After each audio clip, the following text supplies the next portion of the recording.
Good morning, good afternoon, good evening, Iowa soccer supporters. I'm Ben Brackett, here with my good buddy and co-host Blake Siebers. Siebes, what's up? It's good to be back on the pod, Benny. We took a little week off. I don't know if anybody noticed, but I did because I missed it. But I'm glad to be back. I know. I was curious if we were going to get any chirps, and so maybe that just goes to show that we're not as relevant as we think we are, Siebes. With us, we have the Titan Tactician, also Matt Sahag. Matthew, welcome. Hey, Ben. And Joey, the rail split in Sathonrath. Hi. Joe, how are you? Good. Thanks for having me, guys. Joey, if you aren't familiar with him, is the coach at Lincoln currently. And we've got, with all the substates and the brackets and the rankings and all that stuff, we thought we'd have somebody that was kind of living it a little bit more come in and help us out, kind of decipher everything and talk through it. But in the meantime, what else we got, Blake? What do you want to start with?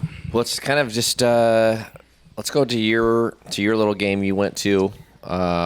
Quickly touch on that game of the week, and then get into what everybody wants to hear about is the substates, the rankings, boys and girls. For sure. So we covered Valley Waukee. Keep your eyes peeled for that reel from that game coming up. You guys picked it because you guys had a kind of a cool little. Yeah, I was going to say I went specifically because the 2001 Valley team was being recognized at halftime for our state championship win in 2001, which is something said our 25th anniversary, dating ourselves a little bit. I was telling somebody that yesterday, and then It's a quarter of a century. yeah, and somehow we were talking about eyeglasses at the same time, and the topic of LASIK came up, and he wanted to know if we had LASIK back in the day, like when we were growing up. And I was like, Blake, didn't you get LASIK in like the 90s? No, it was easily 2007. Okay, well, either way, we're really old. That's my only point. So 25 years ago, like, doesn't really matter that one state, but it was super cool to get together with all those guys. We commandeered the state championship trophy and took it out for a couple beers, which we did not get to do back in the day. So super fun. And I guess it was one of those things. Hold on a minute. Hold on. You guys took the trophy out to the West Des Moines bars? Oh, yeah, we commandeered it at the end. Where'd you go? Yeah. I'm not telling you who has it, but... Yeah, where'd you guys go? Like, what was the... We went out to a place called Tuddy's Tavern over there in West Des Moines. Posted up with the squad. And you guys didn't give it back? I mean, we left the stadium with it, so... It's like there's been a theft. You know what would be cool? Like, that might be something for the... I'm sure they won't, but the association, the boys association and the girls union, to be like, get a cup. Yeah. Because you can't drink out of a flat piece of wood. No. Anyway, so yeah, well, I'm sure we'll have to give that back at some point, but yeah, it was just it was one of those experiences. You know, we talk about kind of the merits of high school soccer a fair amount, and I never would have expected it to be such a important thing. You know, getting to see those guys and reconnect with them is just so cool how things sort of sustain and you kind of fall right back into it. And we got to see the coaches that, you know, were there, and it was just really an all-around great thing. And I was talking to somebody about it, and they were telling me how cool it was. I got to do that, and it was, like, if you compare it with other relationships I had through, say, club soccer or ODP or any of those, like, certain relationships sustain over a period of time, but not necessarily the way, you know, we're not going to get back together and do like an ODP reunion or something, right? Like the West Des Moines Attack or our Iowa United U14 team, Blake, like we're not getting together to do a reunion, right? But I thought it was really cool to have this opportunity. So anyway, that's my How many guys showed up? We had 11 or 12 probably. Okay. There were probably a handful of guys that don't live in town, maybe a few more than that. So, yeah, anybody that was here seemed like they made the point to be there. Aziz was very happy to see us, too. Nice. Well, I mean, Valley Stadium got the new one, right? Got built in 2002 would have been my senior year. So these guys had never played there. Yep. Okay. So that was also kind of, they were, you know, teasing like, oh, check out this locker room, look at this place. Because if you'd seen the old Valley Stadium, you would have, you would know that it was an old school stadium.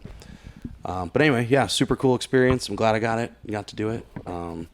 And any of these guys that win the state championship, I mean, it's just one of those, like, it's a much fonder memory than I remembered. So anyway, let's get to the meat and potatoes, Siebes. So what's the controversy here? I feel like we got a little controversy, so right? We're going to talk boys and girls. Yep. And then rankings and substates. And just the timing. Yep. And do we want to start? Where do we want to start? Let's start with the girls, and we'll let Joey chime in as we go. Oh, complete detour. I love it, Benny. All right. Let's start with the boys, actually, unless you have all the girls ready to go. No, great. Go ahead. Okay. So boys Substate pairings got released. What is today? Today's the 17th. So they got released on last Monday or Tuesday morning. And obviously Monday and Tuesdays are big dates for volume of games in the high school spectrum. I think the first thing we just got to talk about is timing of it. Because so they come out in the middle of the week, and teams typically have another 2 or 3 games at least, right? At least 2, if not 3 games yet to play. It generally comes out on Monday. But it got delayed this year, right? Yeah, it's a Tuesday. I mean, no big deal, right? Okay, but and then with that said, we have about a week and a half of soccer left to be played. Some teams have 3 to 4 games to go.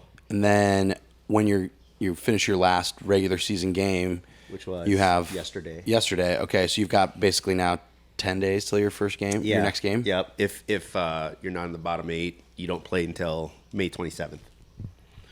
So in one sense, maybe good for guys to get healthy, do some game planning, get some real training in because you've been a lot of heavy games. But then at the same time, like maybe disrupts your rhythm a little bit.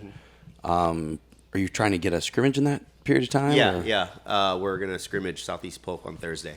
Okay. Yep. I think a lot of teams are playing games. At least one, if they have schedule permits. Yeah. So I'll just say it. Like that's I think like a weird thing. Yeah, to do. It is. But you got to play games. But like to me though, why are we releasing these brackets so far in advance? So I guess right, the first round a week early when we have a dead week. Yeah. So the quote play-in games are this Tuesday, and depending on what class you're in, right? Class 1A has 2 games per sub-state of a quote playing. I don't know what you want to call it, playing game. Yeah, just the first round game. Yep. But then you go down the opposite end of the spectrum. 4A only has half of them. Half the sub-states are playing a play-in game. So I don't know. To me, can you make each class a different release date when we're talking boys, but a different release date? Because 1A, because they play on the Tuesday, May 19th, they probably need to figure out where they're going on. Is it a week? I guess is a week out. So we've talked about this too before, right, Matt, Blake, with folks at the association, and they sort of cite the issues of time and essentially resources for people to get their travel logistics figured out, and some of these smaller class schools may not have the budget to just like jump to action and get a bus and get their kids on the road. I don't know if I fully see or agree with that. Well, the counterclaim to that is, we talked about it, right? How many games have been rescheduled at the last minute or moved up kickoff times in the last 2 weeks? Matt, right? You get happened to you the other night, right? ADs are working hard to move games up because of weather within the day of. Yeah, happened. We've had that happen twice. So when we played DCG a couple weeks ago, there was some weather in the forecast, and I mean everybody was on it early. 10:30, everyone was communicating, email, text. Well, and it's quite the production though, actually, because you've got to get. And I imagine that's what the associations are going to say. There's a lot more to it than you may see right away or assume that's going on. But when I get an email saying here's the game time change, it's the people that take the gate, right, that are getting notified of the change. It's the announcers on the PA. It's the spotters. It's the Referees. it's all the referees. It's the referee Concessions. assigner. It's the concessions. It's the athletic directors. It's the bus drivers. I mean, Okay, it's- here's my argument against that, Matt. Well, I'm just saying it still happened though twice, like within a matter of a couple of hours. But can the state put the dates out there, and everybody just plans to host and has all that ready to go, and then you find out if you're hosting or not and who your opponent is way later, but everybody's got those dates, quote, blacked out, and yeah, it's going to take some work, and some of it's going to be looked at as wasted because you're not going to host. But referees, like, to me, that's the easy one. Those guys all know, and girls all know where the date they're reffing and roughly the time. May not know the location, but they've got it on their calendar. Same thing with kind of like you said, the PA stuff, ball kids, the field. But I don't know, if we're in it for the kids, I think you gotta push this back later to make it, because as we'll get into it, I think to make them like better games, or I don't know what's the right word I'm looking for, Ben. It's just like fair seating. I mean, ideally, system. you just have a complete Yes. regular season. I'm trying to think of a different sport where, like for example, I think of the NBA, right? They don't announce the playoff teams. Well, yeah, and let's until- even pair it back to the Iowa football, right? Like they don't announce the substates until the final the final whistle's blown on that Friday night. So those that don't know, Joe, you played 2 games that literally don't matter. You could have won or lost by 10 goals, but your seating's already been set. The schedule's been set. Yep. Well, and a good that example makes of no that is difference. Roosevelt, right? Who got a 1 seed, having a really good season, and literally their next game they got beat by North 8-4, and North's got to play in, right? Like they don't have I think they've got a first round game. Yeah, they're a 2 seed. Yeah. Same thing with Dubuque Senior, right? They lost to Iowa City West as a 1 seed. Yeah, but so do and those guys play the game differently because they know it doesn't I'm count? guaranteed. I would assume. Well, exactly. Right? So whether Roosevelt, it's bad either way in theory, right? Either they played a weaker team and just said whatever, it doesn't matter, or they're the 1 seed and they just got smacked, and they're now getting in a situation where they're able to, basically have a bye to the championship game of the Substate, right? Yeah. Or at least an advantageous route. But I mean, the other counter to that though is that everybody knows, what date they're releasing the brackets before the season starts. So you're in control of your own schedule too. So I mean, Why don't you guys just not schedule any games? I don't know the answer to that. Why doesn't don't all the coaches just say, you know what, brackets get released on this date, boys and girls, let's just end the season there then, and just play friendlies. I guess you could do that. For like your conference games, though, for example, we've got 2 games after the substates come out, but our 2 last games are CIML opponents. So we've got to complete that conference schedule. So that impacts it. But, if you're looking ahead now and you're a little hard done by the brackets, like change your scheduling so you play your easier teams first and then save the 2 toughest games for last. Well, I think that's the key, right? 'Cause Which actually is what we've done. And it's not like it's impacted us this year, but we've you look at it's interesting. we've done that because we played Northwest and Valley. You look at the last strength 2 of games. schedule on Bound, and the number of teams that are seated as a 1 or 2, and where their schedule ranks is kind of alarming a little bit. So just to give you guys real data. Well, give Go me ahead, a second Joe. here before you get into that. I think there's a reason for a dead week, right? Why can't we use this time now to have the sub-state seeds come out this week, right? Push the 4 or 5 seed games to later this Friday or Saturday, and then play the semifinals and the finals on the 27th and 29th, right? It's 2026.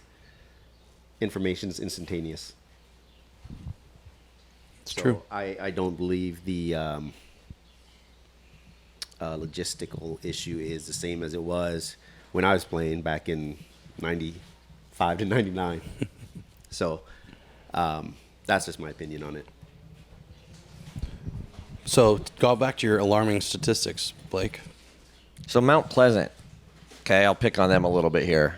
Class 3A, they have the 40th in Class 4A, which is the easiest schedule in Class 3A. They are a 1 seed at 12, 3, and 2. Okay. They scheduled, right or wrong, you never know who the teams you're going to play, how good they're going to be. But they're a 1 seed. They scheduled, to me, in a smart way, because now they're a 1 seed in the Substate, and their opponents, they've got the easiest schedule in Class 3A. So you're rewarding that piece. I mean, who's in their conference? I mean, and how many teams are in their conference? So, that would affect it too, right? Because you just got to play all those conference games. So, I mean, it's not like they're just going out and scheduling every single scheduling, Matt, you're scheduling games that are non-conference, though. I know. Conference games are automatic, right? So, okay, here you go. I'm just saying, I don't know how many. How about Sioux City North? I think you should figure that out. What's that? I just think it would be, let's just say they've got 8 teams in the conference. So 7 of their 15 games are conference games. So now they're scheduling the rest of them. Okay, Sioux City North, 4A, is a 2 seed. They have the easiest schedule in the entire class. Granted, Sioux City's a difficult place to play. I mean, to your point, you're kind of up in that desert up there. But they're 13 and 3. They got a 2 seed, and they have the easiest schedule in the entire class. So I don't know. To me, if I were you guys, but they're still a 2 seed. Correct. So they're not. Yeah, that's a 2 seed. That's pretty good. I would just schedule Cupcake City, win them, and get a 1 or 2 seed. To me, but Well, I mean, think about you, Joey. Like you've had a couple seasons where your schedule's kind of been front loaded, right? Like you've had a lot of wins early in the season, and it's helped you guys get ranked. And then ultimately, it hasn't necessarily worked out, but that has happened for you, right? Dowling's a 2 seed, and they're 4 and 6. Yeah, I think we were 8-2-4 or 7-2-4, something like that, going into the Substate seedings, and our schedule, the strength of schedule, I think was, Blake, do you have those stats? Strength of schedule, because Sioux City North is in our bracket, right? So so they are, they have literally number 36 the easiest schedule in Class 4A of all schools. They're 36th ranked out of 36. Yeah, okay. So I think with their, I don't know if policy is the right word, but when they're determining the seedings, I know that the strength of schedule comes into play.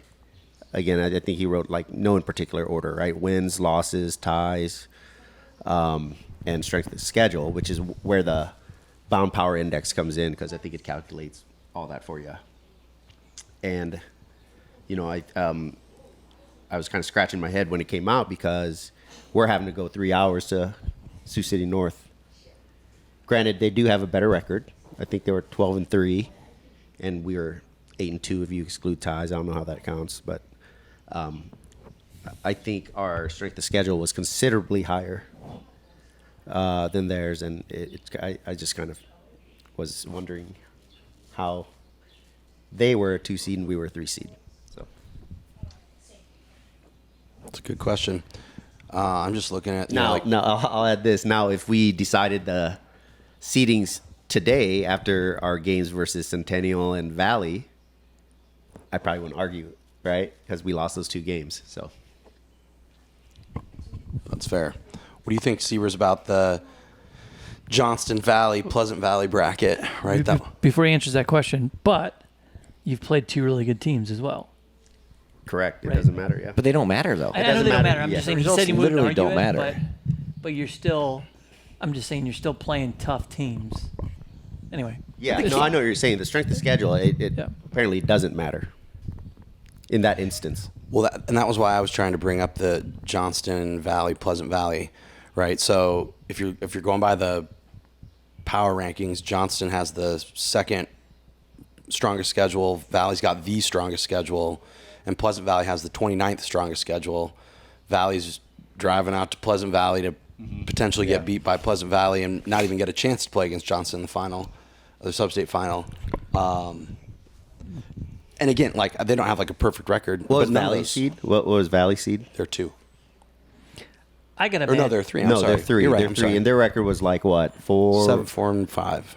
I think before that they were probably when the seedings came out. I think they were like 4, 4, and 5. And, Yeah, that's probably right. And there's another team that had a very similar record, but they got the 2 seed.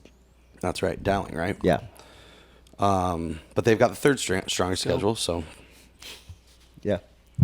Yeah, I think it's just like again, just so many questions for the 4A guys that are just Well, it's just interesting. I mean, I don't think know. it's going to have to. It's got to get difficult, given your resources, examining wins and losses and strength of schedule. In my opinion, just I mean, wins and losses are going to count the most. Obviously, it doesn't matter who you play. Yeah. It's just how it is. But when you get people, like just on the level that people are actually watching these games, who are picking the teams, like then looking at strength of schedule and then looking at individual performances, it would just get really difficult because I think you just don't have the familiarity with the teams that's required to really pinpoint it. I think that's probably where the some of the disputes come in about who plays what and who plays where. It's just you don't have a committee they're doing the best that they can, but they can't get out and watch every single game. Well, let me read this. Then each ranking committee will use a variety of criteria when determining their weekly rankings, and they're talking about the sub-state seating procedures as well here. No particular order: overall wins and losses, strength of schedule, head-to-head, computer analysis, trends, personal observations of teams, etc. Okay, so if all those criteria are going to be in play, then are they being used equally across for all teams? Probably not. Yeah. Then I would just say just use AI or Power Index. That's why it's built, right? So. Yeah, I mean, so I think the one thing they've tried to do, right, we talked to them about this, is they've eliminated the regional substates, at least on the boys' side. Sorry, so that's why you guys are traveling all the way up to Sioux City, because now they've tried to say, hey, we want the best 8 teams in the state tournament. And so I think that's a good thing that they're going that way. And I would still just like push back a little bit. Like if we really want the best 8 teams, like a team from Eastern Iowa might have to travel to Western Iowa or. Yeah, that's a fair argument, right? But I don't think that's logistically fair at all for those teams. Like if you're living in Eastern Iowa, having to drive 6 hours to Win the regular season, you don't have to do it. I get that. Don't but- lose. Yeah. You host. It's one day, right? One And game. back. Yeah. I mean, I agree with you, Joe. It's just being like, No, 'cause I those understand. kids have to like Yeah. wake up and potentially 6 hour depending when the drive last- is in, yeah, when the that- last day of that's- school no, is. No, what time I are think they getting have that part right where you try to group the eastern states or eastern teams fairly, and then it's living in central Iowa, you may have to go out west or east, and I think that's actually fair. So But I thought the boys group in 4A did a pretty good job because half the brackets include teams from Central Iowa and Eastern Iowa, or Central and yeah, Western, kind of like your group, Joe. So yeah, you can't appease everybody on that, but I think not seeing a Western team having to travel to Eastern Iowa is a good thing, or vice versa. So you want to talk girls, Benny? Do we want to keep going on the boys, guys? Where are you at? Well, I was gonna say, in theory, it'd be great to like go through all the brackets, but that would just take forever, and we'd just be reading to the people. So we would just. I'm curious. I mean, you just read through it real quick, and I'm curious to see who you guys think comes out of each of those brackets. Are we doing predictions today? Might as well. I mean, the seedings are out. Yeah. Yeah. Let's give the people what they want. All right, let's start Fill with the up big dogs, predictions. Benny. So Southeast Polk against the winner of Ankeny East. And then the other semifinal is Muscatine against Matt Harding, Iowa City Liberty. So, We know Harding's a gamer. Muscatine's got a good record. Going to Southeast Polk, though, good home field advantage there. Supporters out and about. Does Lucy get the Rams over the hump and get Southeast them to the Polk state team ever? tournament? That's a big question. I think he's got his best team he's ever had. So, yeah, Joe, what do you think about Southeast Polk? I haven't seen him play. I haven't seen him play either. We play him this Thursday. Oh, Yeah. So I think they all play club together. I think, right? A lot of these. Yep. So they've got that synergy, that connection, and I mean they've played a pretty good schedule, pretty tough schedule, and they've come out on top. And, like definitely deserved number 1 seed in my opinion, and definitely wouldn't be surprised if they came out of that pod. so who I do think that's- you guys have coming out of there? I'm a homer, so I'll go with the Rams. Joe, Yeah, I think Southeast Polk. I'm gonna go with Liberty. I am too. I think old Coach Harding's going to have a game plan. Second bracket, Substate 2 is Urbandale, Cedar Falls on the top end of the bracket, and then North Ames on the bottom side of the bracket. I'm guessing we do get an Urbandale North final. I think Urbandale's going to roll this bracket pretty. I think they're the extreme favorite, and I'd be shocked if they don't win it.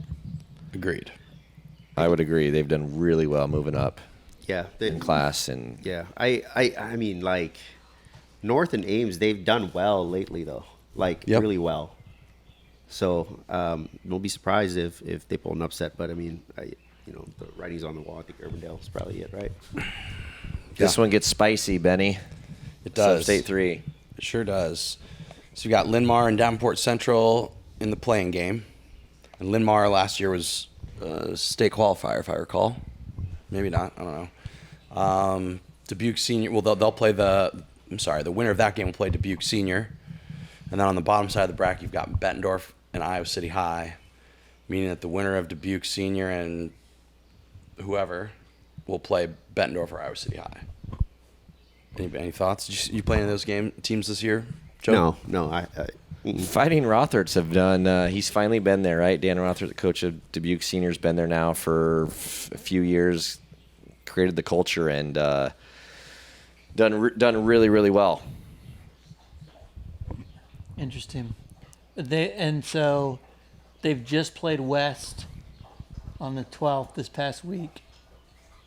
So what's interesting is they beat Southeast Polk 2-1 Recently, on Yes, the I 9th. think. And then they lost Iowa City West 3-1. And West, I mean, I guess we're probably going to get to them soon.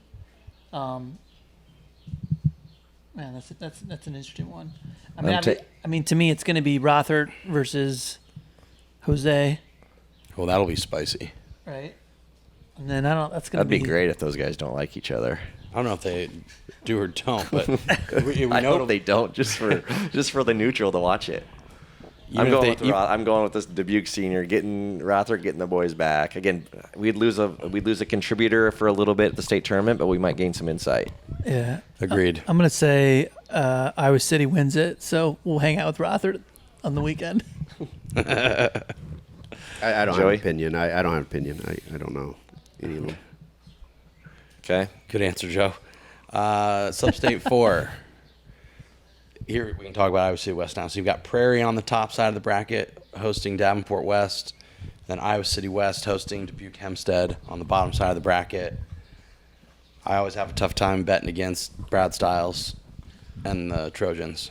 Can I see how they've done lately? Yeah, but Kurt Lewis has got him. I was talking to somebody about Prairie the other day, and he's got like a middle school program sorted out. Obviously, they've gone undefeated no matter who you play. That's pretty impressive. And Kurt Lewis, well done out there. Interesting. So I'm looking at those for West. I'm looking at 2 losses, 2-0 Centennial, and they lost to Southeast Polk 2-0. So those are 2 interesting scores to me. And then, I think, and then Prairie here, they're 9-0-1. No, they got way more wins than that. 13-0-1. We were just looking at. Wow. So they haven't lost yet. Have they played against each other? No. Oh, that's interesting. So Prairie It is, draws with Ermdale 1-1. Yeah. They beat Iowa City 3-1. I got Prairie. I got Kurt Lewis. I'll give it to you, Kurt. Wow. Joe, you got an opinion on this? Oh, Well, yeah, Matt I'm going to go with my thinks- boy Sheffield, Aaron Sheffield. I'm going to go Iowa City West. I think West. I'm going to go with. I think that's going to be a really good game. I'm going to say West as well. I just think traditionally they get back to that state tournament so often. It's hard to be. It's hard to vote against them. Benny, who you picking? I'm with Matt on that. Wow, if Prairie goes, well, man, You guys are going to eat your words. Yeah. Oh, Kurt Lewis will be mad at me, but I'll back him then after that. Do you think this next one's the most competitive one? Or you think? Look, I think Joe so. might have something to say. I don't know. What do you think about it, Ottumwa, Joey? Yeah, I think that's a pretty balanced bracket there. So just to give you guys an idea, Substate 5 is Johnston, Ottumwa, and then on the bottom half, Pleasant Valley. That's going to be an interesting game, the 2 and 3 seed. Yeah, and and Valley's got to travel to Bettendorf to play against Pleasant Valley. So, I mean, I could see Valley getting bounced. Can I? Matt's definitely going to pick against Johnston. I know that. So, Well, let me see Pleasant Valley. Like, what are they? so Wayne Ward, right? State champion, multi-time state champion. Let's see who He's they got the played, yeah. experience. And Johnston's got some injuries. I think that adds. Valley's got an injury as well, and Yeah, I think the Drake commit, Kale Leach, is out for the season. yep.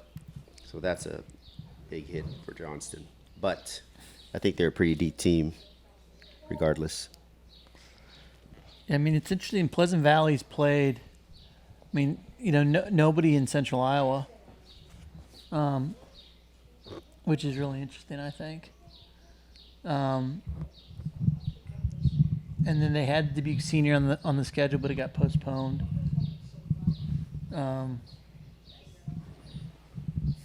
Liberty, they beat 1-0. Benny, who you going? You said not Valley, but who you going to go with, Ben? Well, I'm going Valley. I just said I could see them getting bounced, but let's you're go going Tigers all Tigers? the way. Yeah. All right, I'm going Dragons. Joe? Yeah, I think this dead week's going to be good for Frizzell, so I'm going with the Fighting Frizzells. So the one and only time I picked Johnston, they actually lost. So I'm going to do you guys a favor here. I'm going to go against you. I think Pleasant Valley beats Valley, and then Pleasant Valley beats Johnston. Wow. Wayne Ward will love you. And then I don't know what if this next one, Ben, is easier than Urbandale's Road or not. But Centennial plays Cedar Rapids Jefferson on the top half, and then Kennedy plays Waterloo West on the bottom half. And I think Centennial better get through that. Yeah, I think Dewey's got them on a good track right now. They got the momentum, playing well, and I just don't think. I mean, the biggest thing they got to do is avoid the red cards and avoid injuries, and they'll be skating to the 1 seed of the state tournament, I think. Yeah, I agree with that. Yeah. Substate 7 got original Waukee against Council Bluffs Lincoln. The winner of that will play Roosevelt on the top side of the bracket. On the other side of the bracket's Dowling and Marshalltown. Dowling's the higher ranked seed there with a record of 4-6-5. We know they have a strong schedule. Marshalltown's 11-5-1. They might be a little bummed about that, Yeah. although I'm sure their strength of schedule isn't quite what Dowling's is. But remember, that was kind of the first. Was that our first pod of the year with the boys' game of Dowling Roosevelt? Or we talked about that a little bit, but remember Roosevelt won that one 1-0. But again, way back in March. Yeah. So if they do face each other, I think it'll be interesting how they've grown over the last couple months. Interesting pairing. Like, this is a really interesting pairing. Obviously, for Dowling, I think that's a really good draw for them. That bracket. I don't think they could have asked for a better draw there. Not saying they're going to win it, walking through by any means.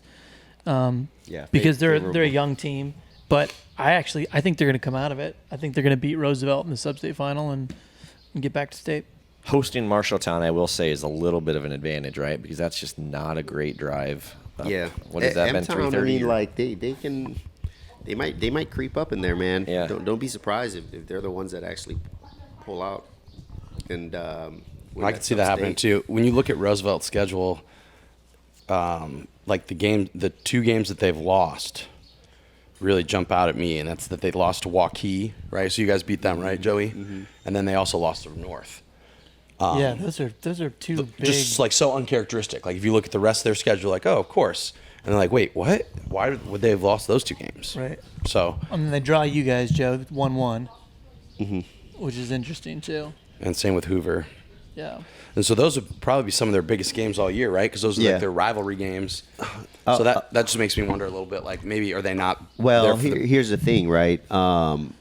Roosevelt lost their leader, their best player, center back Jude Lippincott. So Gotcha. So that's a big hit for Reem and his Rough Riders. Well, I am a homer, so I will go Roosevelt, but I think they're going to have a tough time. Mm-hmm. I don't know. I really don't know who's gonna come out of that. Seavers, you're going I Dowling? think Lippincotts. I just think that's a massive because we saw him play. I thought he was like, Yeah, he's a proper, proper, man. Yeah. really good player. Yeah. We got a bunch of boys though that go to Roosevelt, so I got you, Reem. Even though you don't respond to my texts or call me back, but I got you. I'll take you on this one, and that'll be a good little game at MediaCom. Hopefully, it's at MediaCom, Roosevelt Dowling. If Dowling gets past Marshalltown, I think Reem will get him fired up, ready to go too. So All right, last one, Siebes. Waukee Northwest, the 1 seed, hosting the winner of Sioux City East or Sioux City West Derby. And then on the bottom half is another Sioux City team against Sioux City North against Lincoln. And I did the math. I think this is the Substate has the most wins of any Substate in all 4 classes between all 5 teams. Granted, they have an extra team, but Well, granted, that extra team only won 1 game. So. correct. That's what I mean. So I think like yeah, you get this is the at least the most wins of any Substate is this one. All right, well, so we, Joe, I'm sorry. I don't know, it's all right, man. man. It's all right. Do you think you're going to get through? Yeah, I think if we play the soccer that we can play, that I've been harping on, if we gel at the right time, I think we can pull this one out. Well, we got to take care of Sioux City North first. That's a 3-hour trip playing at Leeds Elementary. I think it's a grass field. I think the last time I was there was probably 2015 with Dowling, and I think there were like broken glass on the field, things like that. So, that'll be a tough game for us. But I think if we play well, we can maybe pull that one out, and hopefully play well against Northwest and give them a game too. So. All right, well, best of luck to you, Joe. I've got Lincoln coming out of that bracket and going to state. Whoa. Yeah, I think. Waukee Northwest hasn't had it in the last several years, right? I mean, they won 3. Did they win 2 or 3 several years ago Straight now? away, yeah. But just haven't seen him for a while, and so I like Joe's team. I like that central midfielder you got. I mean, he was when the last game I was at, he was like shouting or roaring in midfield. Oh, Meva. I wouldn't go into attack with that guy. Yeah, he's a man child. So I mean, he's a big boy. Yeah, I mean, if you guys can not concede the silly ones, right? Like when we went to Lincoln Dowling, you guys are up 2-0 and then just gave that one back. Mm-hmm. You could not concede the silly ones, and Yeah. I think you get a definite chance. Yeah, Waukee Northwest is good though. I did go watch him play against Ankeny, and they're very organized, structured, and they have that boy up top, Iman, I think is his name, 10th grader, and he's good. Very very pacey and scores a lot of goals. I think he came from Sporting Academy. I think that's what I was told. So Well, it'll be makes interesting sense. to see how Waukee Northwest does as well. They've only lost, does it look like, once all year? They got kind of smoked early on in the season by Yankee Centennial 5-0. But otherwise, they've been on a bit of a tear, other than a quick little little 0-0 draw with Southeast Polk. They've given up. No, that's why I was saying in every game that they've won, it's like goals. 4-1, 3-1, 6-1. But they're on a roll. They've won 6 in a row, right? Yeah, and I mean, Lost there's some in 12 games or something crazy. Yeah, and there's some big wins in there too, right? Like they beat Johnston. I mean, beating Dowling Catholic 6-1 is a pretty big deal too. So anyway, Who you got, baby? I'm gonna go with the Wolves. Sorry, Joe. That's okay. Blake. I'll make it interesting. I'll go Sioux City North. Oh, love it. All right. Well, be interesting to see what happens. Just to spare everyone, we'll let you guys all go look through 1A, 2A, 3A, and decide who the people are going to come out. Yeah, but we'll talk about it before. We'll definitely talk about those classes. Oh, yeah. Before the state tournament, before those games get. Yes, 100%. We're already starting to run a little long on time. We should quick touch base on the girls. Yeah. Okay. Yeah, that's fine. Absolutely. I think they deserve a full hour too, though. So maybe I can step out from this one. Well, Matt, what did you think? Like, same timing wise, you guys have your substates came out Thursday. like shortly on the heels of the boys, but then you guys have an additional week before the tournament. Your tournament starts, right? Yeah, so playing games start May 28th, and then Substate semifinal doesn't start till June 2nd. So we'll play our last regular season game on May 19th, Tuesday, and then we basically have 2 weeks off. Interesting. So we got, it's I don't know. I mean, for us, I think it helps. I think it's quite frankly, it's going to help most teams, just because everyone's just got kind of the typical knocks and ankle injuries and stuff like that. 2 weeks will help you heal up a little bit, and prepare for the teams you're going to play. So for us in particular, I think it helps. You haven't really weighed in on the rankings and stuff. How do you feel about that and how it works with girls soccer too?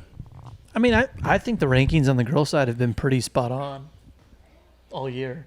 I mean, Northwest has held the one spot, deservedly so, all season long.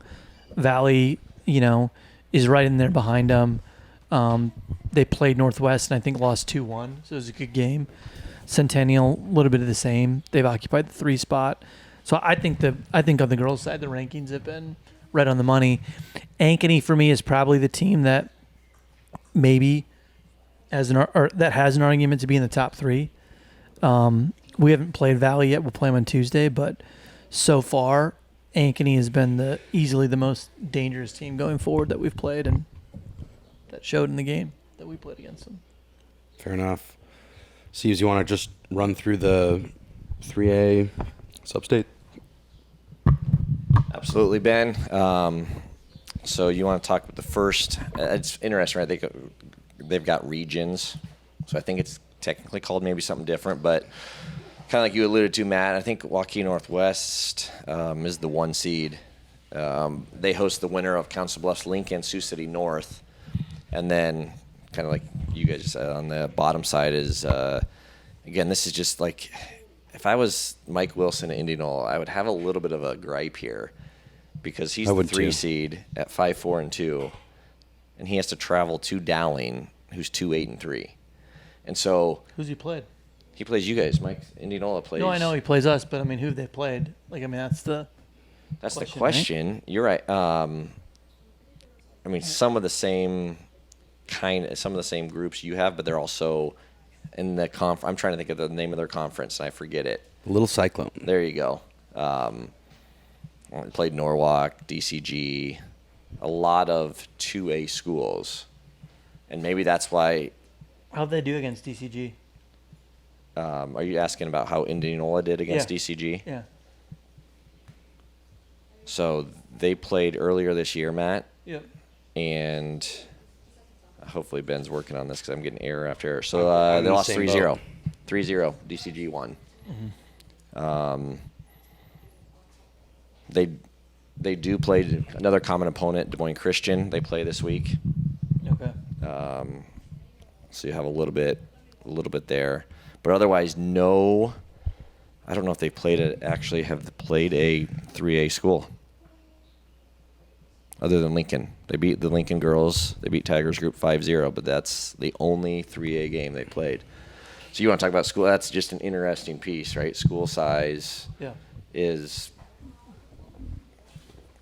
interesting. Well, I'm going to take Waukee Northwest. I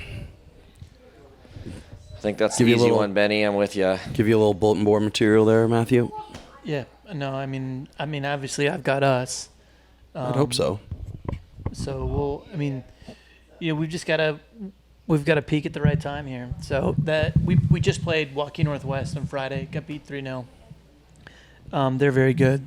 They've got, some very good players. They were also missing some of their players, as were we. But so it's going to be a tough game. We're gonna have to grind one out defensively. We're gonna have to get one or two, probably on the break. But anything can happen in these games. This is true. Region 2 Siebes. Yeah, you got Valley in the top half against the winner of Roosevelt Southeast Polk. On the bottom half, Southeast Polk being the 3 seed, Roosevelt being the 2 seed. You're in 3.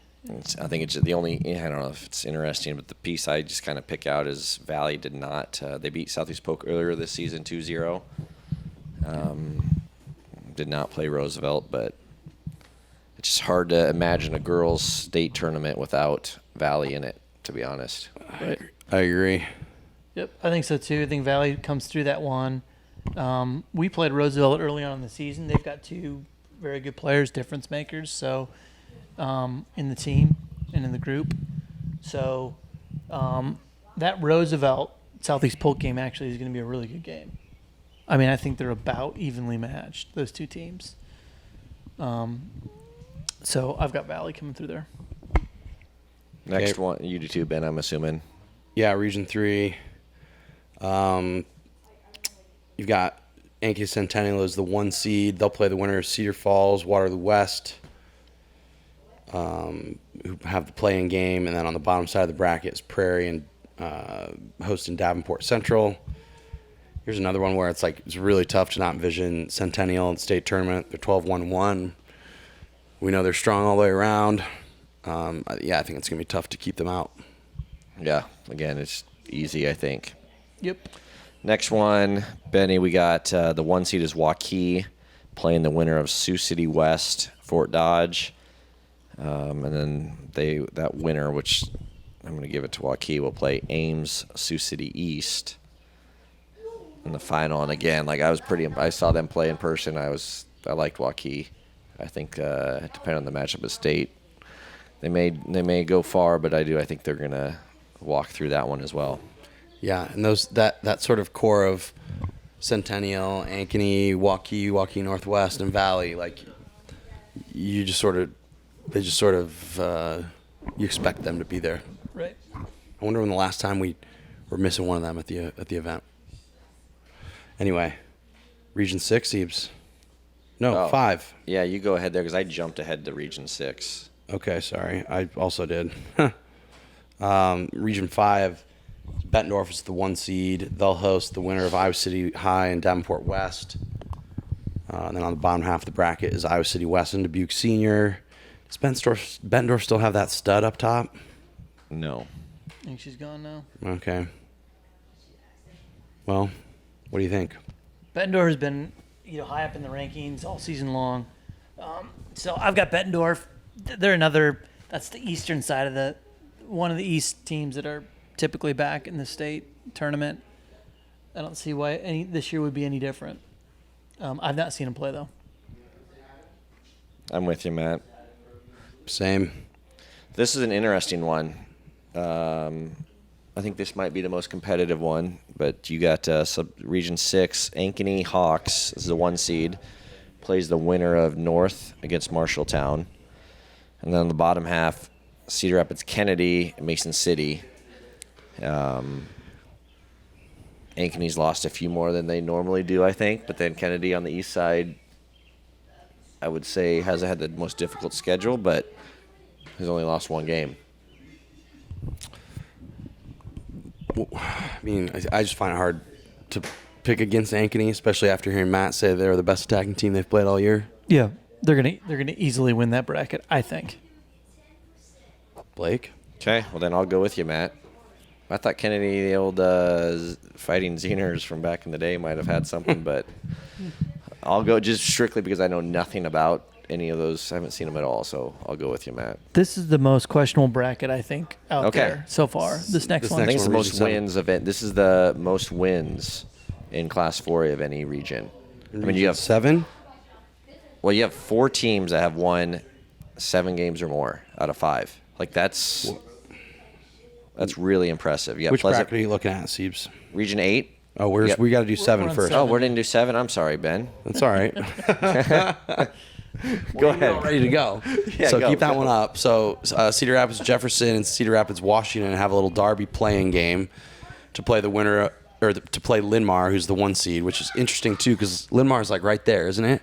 Right, like with Cedar Rapids. So it's all just sort of like in town, and then on the other side of the bracket, you've got Johnson, Urbandale, Merle Hay Cuppity Cup. Linmar beat Johnston earlier this year 4-3, by the way. Whatever that means. All right, well, as much as I hate to pick against Ricky Isaacson, I think Johnson's probably going to get through on the bottom half of the bracket. And I got to assume that Linmar is going to get through. And then you've got an interesting matchup there, Siebes. Yeah, I think Linmar, they've played a good schedule. I think they do. I think they get it done. I mean, Matt? what's interesting about Urbandale is they won their first game, but they beat Des Moines Christian, which is actually a solid win because Des Moines Christian has been good all year long. They beat us. So, I mean, who knows where Urbandale – we played Urbandale and beat them early on in our second game. But, I mean, they're our second win, and we only have 2 wins. So, I don't know. That might say something about where Urbandale's come so far. I think Johnson's going to beat Linmar in the Substate final. It's a whole lot of CIML teams in the last 8. Give us the last region, Ben. Region 8 is Ottumwa Muscatine playing against the 1 seed Pleasant Valley, right? So whoever wins that Ottumwa Muscatine game will play Pleasant Valley. And then on the bottom half of the bracket, you've got Iowa City Liberty and Dubuque Hempstead. Gosh, I'm not familiar with really any of these teams, to be honest. Can you click on Liberty? I want to see who they've played. Maybe. There's our little, here we go. And as you kind of look at that, Pleasant Valley's got an interesting record. They lost to Northwest 1-0, Valley 2-0, tied Waukee, tied Bettendorf. So they played some of the better teams in 3A. And they have not played Liberty I or mean, the Hempstead. biggest result that Liberty's got is that they drew Linmar 0-0 in early May, which is a pretty interesting result. And then Pleasant Valley, I'm not sure who they've played. Can I see maybe their results? See if you can pull those up. Is there an echo? Did you just hear that? Oh, no. They tied Waukee, Oh, and then they lost to Northwest 1-0. They lost to Valley 2-0. They tied Bettendorf 0-0. interesting. Those are pretty decent. Yeah, decent they've got a games, good little decent schedule, results. yeah. So I've got Pleasant Valley then, hearing those results. Same. It's tough to when you say it like that. So wow, that'll be a pretty. That's I think that's that's where I jumped ahead a little bit. That region I think has the most wins of any group for any region in Class 3A. Well, we'll like we said, we're going to talk about some of these other classes over the next couple weeks because we've got lots of time. Maybe we wrap it up there. What do you think? Yep. All right. In the meantime, please let us know if you have a better way to do this rankings and the sub-state timing. I'd just be curious if there's anybody out there with a genius idea. Hit us up. Otherwise, we'll see you next week.